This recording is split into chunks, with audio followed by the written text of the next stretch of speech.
Ladies and gentlemen, welcome to Tax Talk, broadcast by the Canadian Taxpayers Federation. My name is Jordan Bateman, and I'm the British Columbia Director of the CTF, joined, as always, by our fantastic Alberta Director, Paige MacPherson. Paige, how are you? I'm doing fine, thanks. I'm so excited to have finally the great Kevin Lacey on this show. Yes, there have been many guests that Paige and I have pursued for Tax Talks for a long time. None greater. He is our whitest of white whales, as the Moby Dick reference would be. Our Atlantic Director, Kevin Lacey, joins us today. He's going to talk to us about Stephen McNeil, other people fighting the Trudeau carbon tax. Kevin, how are you doing? I like the ocean reference. There you go. We're Maritimers. Very good. All right, well, just to get the little housekeeping out of the way, the Canadian Taxpayers Federation, we're a nonprofit, nonpartisan advocacy organization dedicated to three things: lower taxes, less waste, and more government accountability. That's what frames all of the communications, research, and advocacy work we do. Lots of ways for people to connect with us. You can tweet us at Jordan Bateman, at Paige MacP. Is it at Kevin Lacey? Is that the... CTF. K-Lacey CTF. At K-Lacey CTF. You can visit our website at taxpayer.com, see what all of us are working on.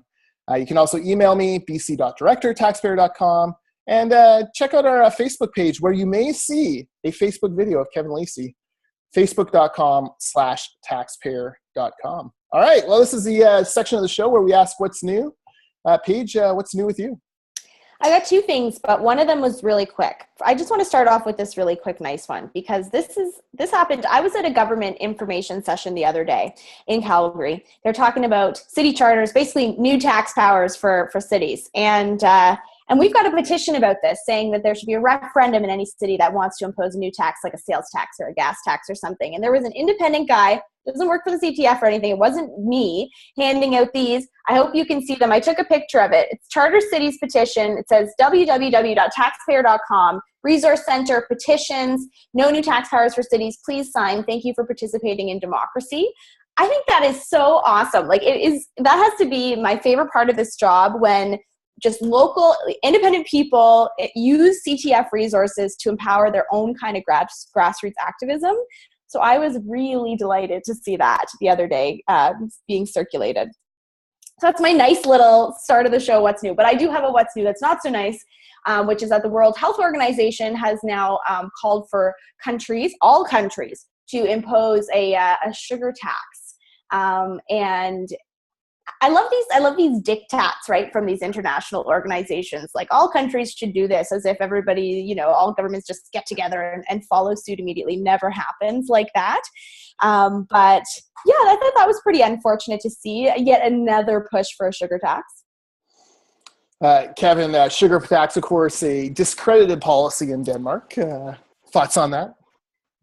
Well, I mean, and one of the things with these sugar taxes is that it's so hard to know what counts as what counts as unhealthy and what doesn't, and that's, when you look, even when you go into the chips aisle, right? Like, there's like the regular chips, the new healthy kind of chips, which should fit this tax and which shouldn't. Should a hamburger with cheese not fit it? The whole thing is crazy and absurd, how it all works. So when you really get down to the nuts and bolts of it, it's one of these ideas that sounds great in the hollowed academic hallways of Canadian universities, but when you get to the nuts and bolts and how it works to everyday people on the street, it only affects you one way.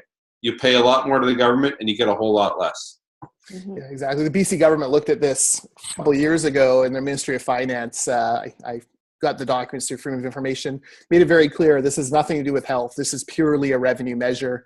And to their credit, the BC government rejected it. And we're heading into an election cycle here in BC, and I will be reminding the NDP and BC Liberals that they oppose this kind of nonsense. So hopefully we can keep that off the books.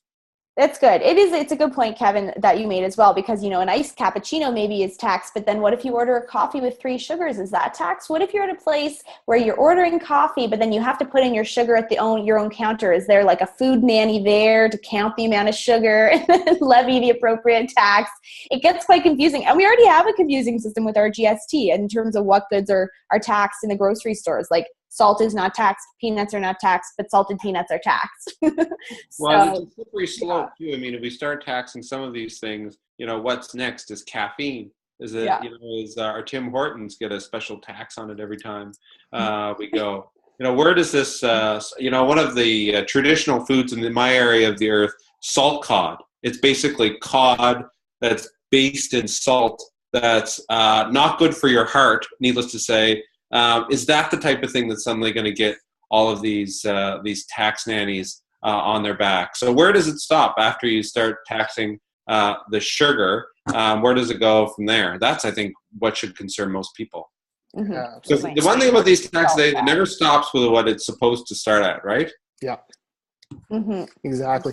Well, that kind of ties into my what's new, which is some information I dug out of the BC government. So last year, the BC government took $5 million from the Harper government, added $2.5 million of BC money, and basically launched what's called the Carrot Rewards app. So this is a phone app where if you take surveys that teach you about healthy behavior, you get rewarded with, like Cineplex Scene Points or Aeroplan miles, things like that.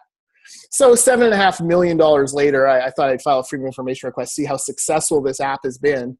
It turns out it's been downloaded 103,000 times. Actually, the report says though they only have 70,000 quote unquote valid and active users. So basically, taxpayers have subsidized every user $106.36. Kind of a crazy amount of money when you think about it. Absolutely no link to health outcomes because, how does doing a survey on an app actually make you healthier? And in fact, how does it make you healthier to get Cineplex Scene Points, which you then redeem to go see, go sit on your butt for 2.5 hours, watch the latest Avengers flick, have a bunch of salty, buttery popcorn, but maybe, I guess maybe you could have a Diet Coke with it and be a little better off. But this kind of shows you what happens. Like the health minister himself, when they launched this thing, was like, well, I'm kind of skeptical this will work. Yeah, if only someone in power was skeptical it was going to work and could have stopped it. Oh, wait, you're the health minister. You could have stopped that money. Spent it on other things. But that's how we do it in BC. You got anything, what's new with you, Kevin? Anything exciting happening? Well, maybe I'll talk about one of the issues I'm talking about today, which is there's a new ruling by the Information Commissioner in New Brunswick on a Teddy Waste Award nominee, the New Brunswick Growler program. And what it was is that the New Brunswick Liquor Corporation decided that they were going to get into the ever popular craft beer market with these growlers that they would sell, but only at certain times in the evenings of certain days in certain parts of the province, not across the whole province. So one media outlet decided that they were going to investigate whether or not we were getting real benefit for that. Except MB Liquor didn't like these questions were being asked, so rather than comply with the ask through Freedom of Information, they decided instead to fight it. And so initially they did not. They found the request too broad. They tried to go back to the applicant to get him to change it. He wouldn't. As a result, the applicant made a request to the Information Commissioner, and the commissioner ruled that in fact the applicant was right. Now what MB Liquor's said is that we are going to sue the Information Commissioner for her report. Isn't it funny? And then one of the reasons they talk about why this is, they say, oh, it's too bureaucratic and it's too onerous, we need to change the law. How many things do we fight for? We make the case of something being too bureaucratic and too many government officials, but the only thing they want to change is the rule that doesn't allow them to release information to allow us to know whether or not it's bureaucratic or money losing or not. The whole thing is a bit bizarre, and it'll be interesting to see where this all turns out, because the Information Commissioner, though she has the power to take people to court over this, she will not, and it'll be left now to the news organization, the CBC, about whether or not they will compel MB Liquor to release the information through court, or if the corporation will eventually come around and release the information anyway. So the Information Commissioner there will not, she's already stated that they will not go to court for this? Well, her concern is that it will cost too much taxpayers' money to chase this around. But I argued on a morning show this morning that in fact we'd save money by her going through this, because it would send a message that you can't just ignore these information requests at will. And groups like ours survive on these types of requests in order to get information, to make public things that politicians are telling us that are frankly not true or just outright lies. And it's one of the reasons why this act is so important. It's one of these things, it's kind of like the sausage of government, right? You don't really want to know how it's made, you only want to know how it tastes. Well, information is the sausage, and the inside of the sausage. And without that, we can't do our jobs in order to find out what government's doing with their money and what they're not. Yeah. The BC commissioner has gotten a lot more aggressive on this stuff. In fact, for the first time ever under the BC Information Act, someone was charged and pled guilty after deleting some emails purposely to avoid FOI. So I guess a lot of it probably just depends on the commissioner themselves and how aggressive they want to be. Yeah. Well, she's been very public, and that's good.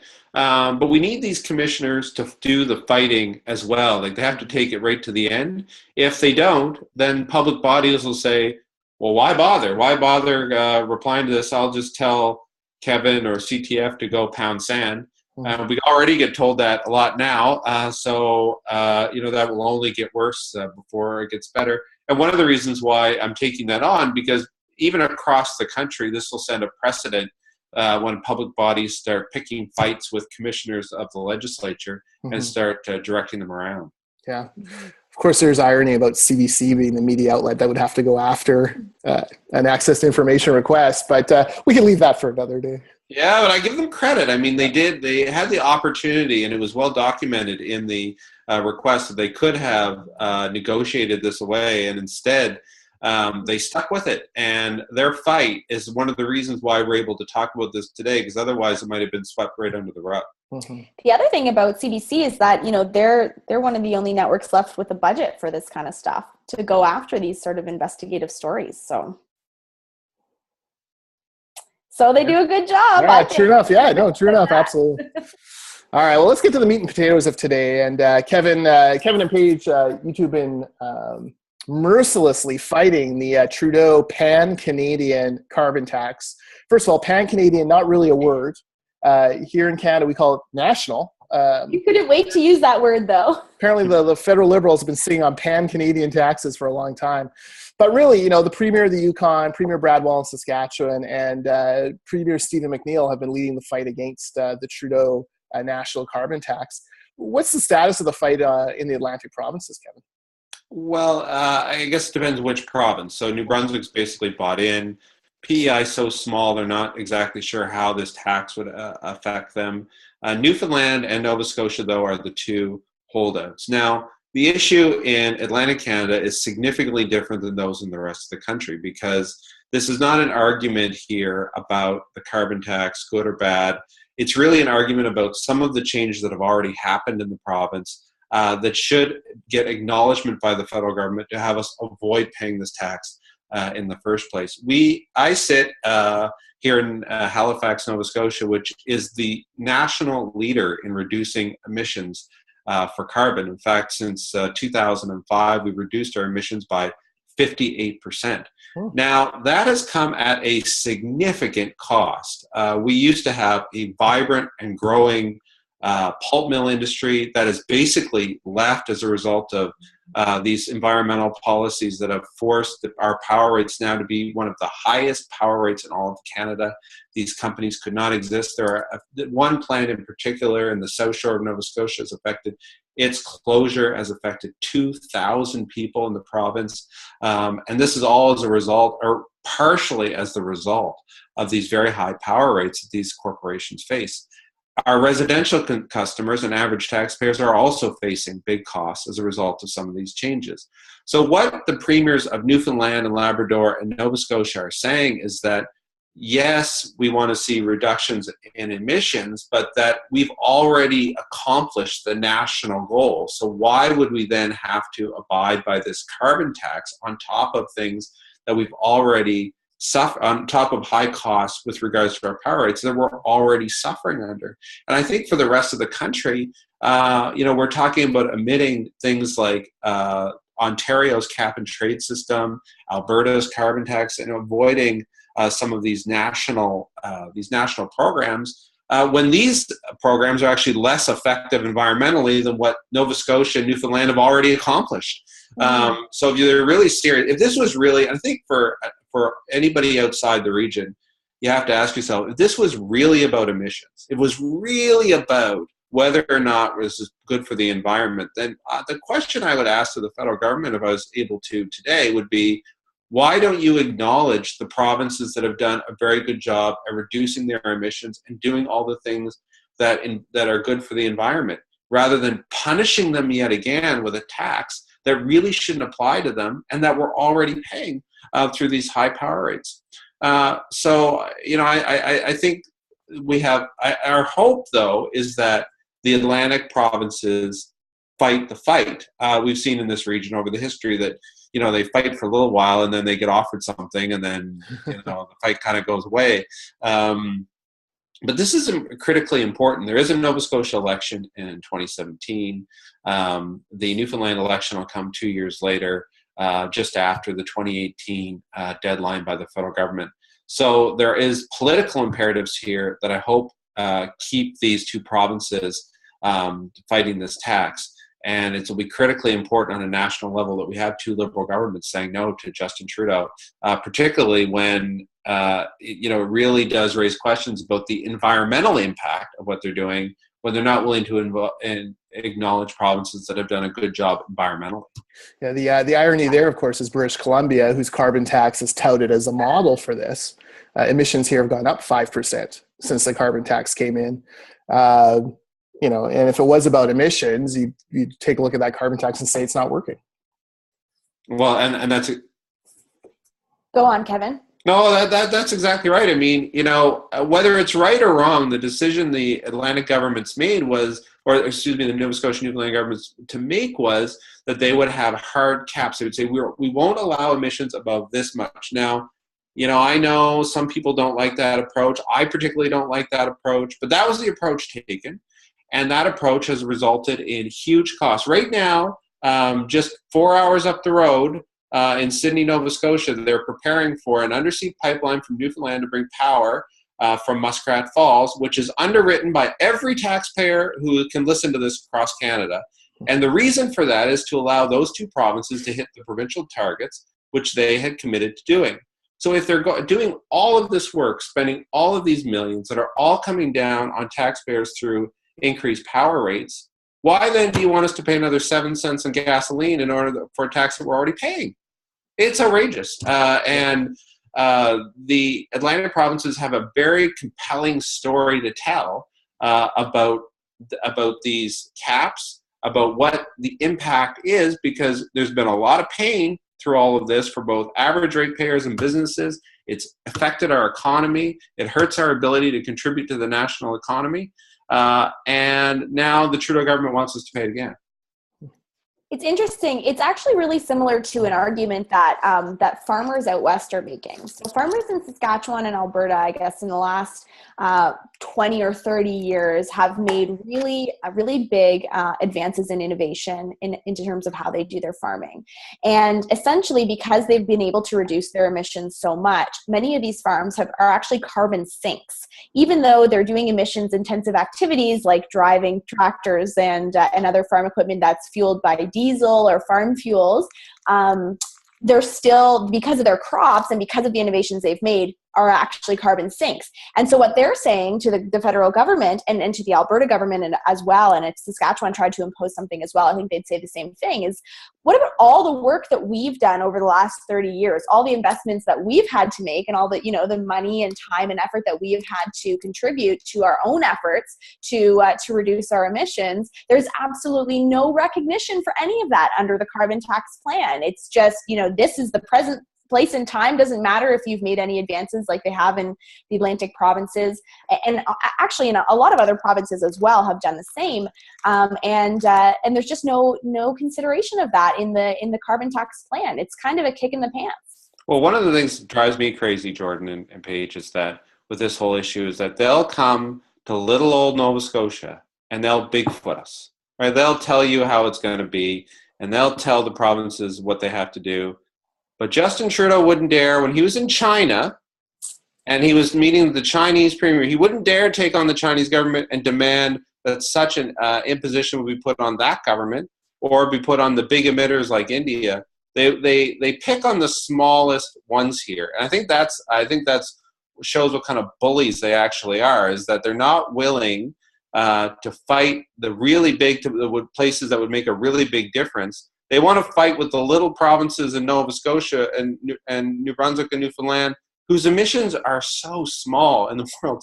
We are such a small player in the game, that it's not going to make a big bit of difference. Where it will make a big difference to the economy, today, I know people across the country love Nova Scotia lobster, and they should. It's the best in the world. But today, the fishing boats went out to drop the pots for the first day. Those are all independent operators. And if a carbon tax were brought in, each and every one of the members of that industry would be affected by this tax. Fishing is our number one or number two in export, depending on the year. And that's an area that's not going to make any difference to the environment, will put more people out of work, and will cost a whole bunch more money. Yet Trudeau will try to bring it down on us anyway. It's an outrageous example, and I wish Trudeau would fight the real people who do the emissions rather than fight the little guy in the fishing boat out here in Nova Scotia. Perhaps if Premier McNeil decided to impose a basic dictatorship, Trudeau would have more admiration for Nova Scotia. He could abuse human rights of the Nova Scotians. No, the industry element is important. I mean, British Columbia, one of the secrets about the BC carbon tax is that it's not actually levied on very many industries that have to compete outside of British Columbia. So one of the things the Liberals did was say, look, we can't, tie the hands of people trying to compete in the States or Australia or Asia. We need to make sure that, our carbon tax doesn't snuff out those industries. So the BC carbon tax actually only covers about 65-70% of emissions, something that's driven the environmentalists crazy for years. But that's something that behind the scenes, British Columbia is still trying to fight for nationally is, look, Americans are never going to bring in a carbon tax. In fact, there's a funny Hillary Clinton WikiLeaks email where someone says we could do a carbon tax in order to get Bernie Sanders supporters, and Podesta and all the Fallon and all their people are like setting their hair on fire. Oh my God, no! A carbon tax would be the worst thing we could do. It would destroy any chance we have of ever getting elected. So America's in no mood to do a carbon tax. So British Columbia is trying to protect those industries that have to compete across the border. But, in all this discussion coming out of Ottawa, I've seen nothing about that. Kevin, I am absolutely fascinated by the politics of this issue, especially in the Atlantic provinces, because we know that the Atlantic provinces went all Liberal in the federal election, not one blue or orange seat, they were all red, sea of red. And so it's sort of tricky, I would imagine, for some of these Liberal governments in Atlantic Canada at the provincial level, like Liberal Premier Stephen McNeil in Nova Scotia standing up to Justin Trudeau at the federal level, because they're both Liberals and there's a lot of support for Trudeau in Atlantic Canada. But it's got to be a tricky dance, I would imagine, at the federal level for Prime Minister Trudeau. But what you mentioned about Nova Scotia is that they're entering an election. I heard maybe spring next year. Are all the parties in Nova Scotia, does the NDP have a chance? I know the PCs and the Liberals are opposing the carbon tax, but does the NDP have a chance at governing? And even the NDP in Nova Scotia are careful on this issue. What they're saying is that that they don't like the way the tax is being applied, and that the federal government's coming around and telling them.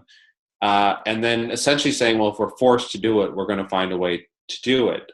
So even they're not enthusiastically jumping up and down, because they know, look, this is the highest tax jurisdiction in all of Canada. We have the second highest income tax rates, the highest sales taxes, the highest corporate taxes, and on and on and on it goes. And I would argue that groups like ours may not have convinced everybody that the government spends too much or unions are bad, but we have convinced people that people are overtaxed. And heading into an election, any talk of taxation is toxic. So there's no appetite for this type of tax this year heading into this election.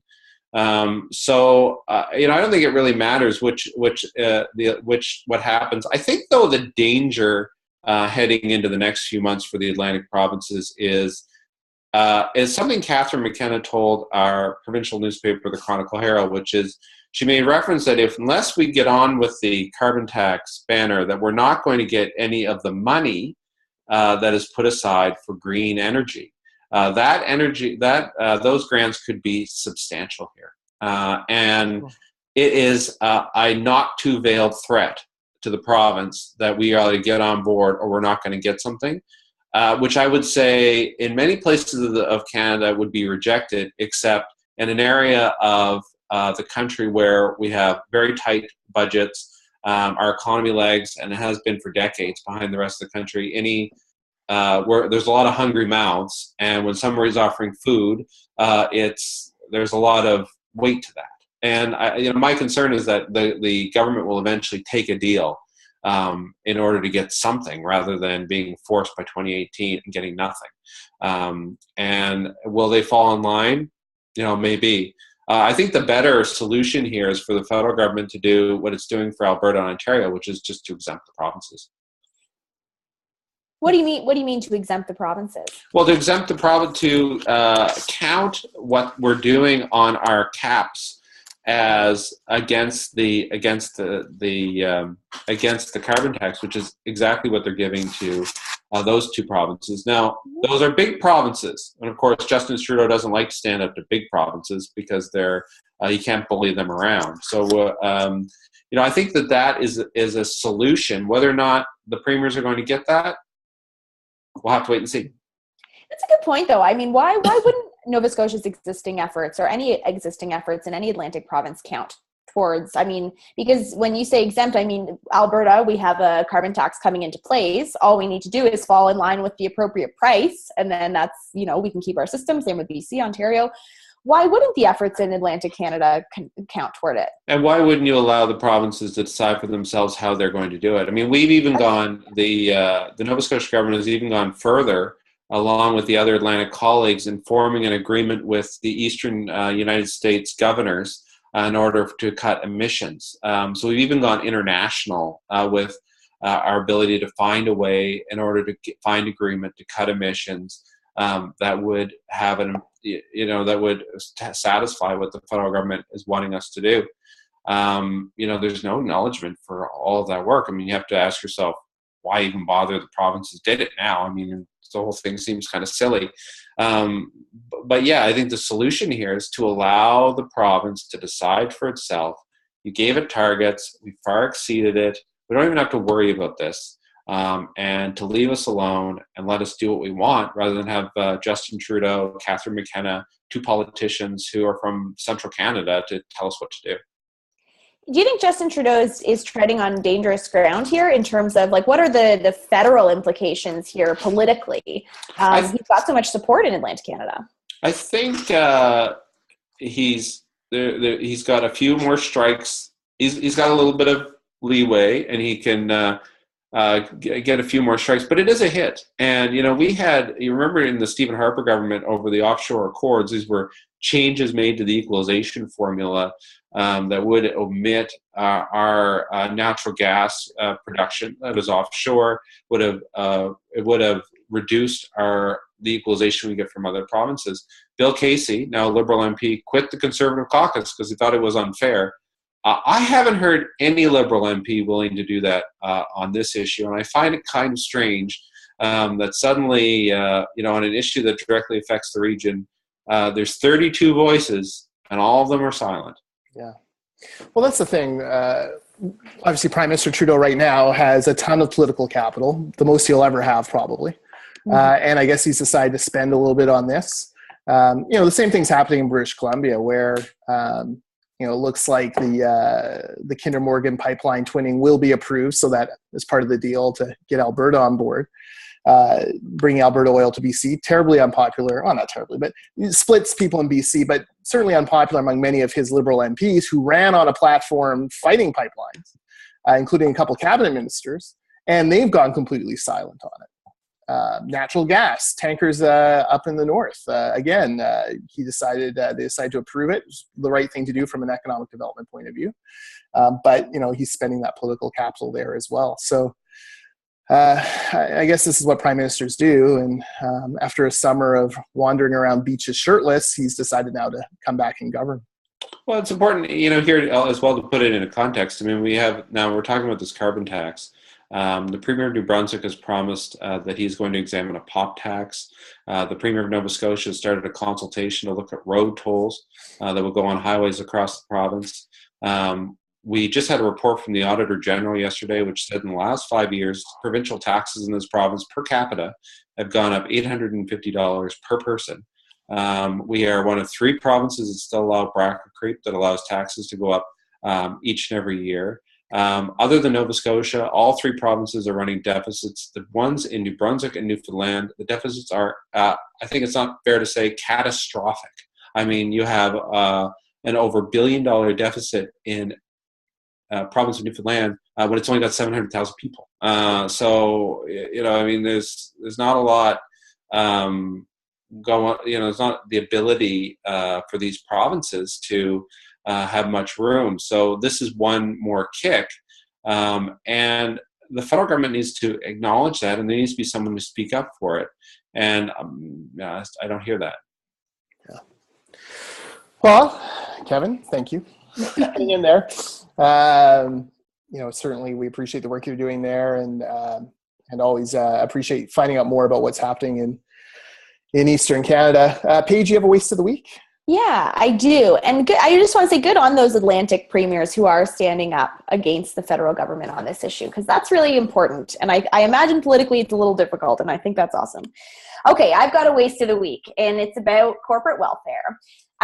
So sort of, it's about corporate welfare and bureaucracy, our 2 favorite things combined into one nice little package. So the Alberta government, since it was elected about 1.5 years ago, has struck a whole bunch of panels, like panels on everything. I don't know if they don't quite know what they want to do in a lot of different areas. So they immediately struck, the royalty review panel and the climate panel, which resulted in our nice carbon tax that's coming. So they just announced a new economic diversification advisory panel, headed up by none other, as a co-chair, is the head of the Alberta Federation of Labor. So you've got a union boss co-chairing this panel, which is supposed to be about job creation. And I think that is rich in and of itself. There's been a few different moves. I really thought the NDP government here was going to stray away from being too cozy with unions, and they kind of haven't. Like they announced a little while back that their negotiator or their advisor on negotiating between the government and unions was actually a former union guy. So there really hasn't been those 6 degrees of separation there. But I just want to read to you the list of panels that because a journalist went and put this together yesterday, Michelle Bellefontaine at CBC, who's great. So we've got the Economic Diversification Advisory Panel, the Climate Technology Task Force, the Energy Efficiency Advisory Panel, the Advisory Panel on Coal Communities, the Premier's Advisory Committee on the Economy, the Oil Sands Advisory Group, the Workers' Compensation Review Panel, and the Farm and Ranch Legislation Working Groups. and that's, in addition to the panel work that's already been completed that I just went through. So I don't know, has this happened in other provinces where the government just assigns panel after panel after panel after panel? Yes, in British Columbia, Christy Clark is well noted for the panel approach. We've had it's not so much panels here as it is reviews.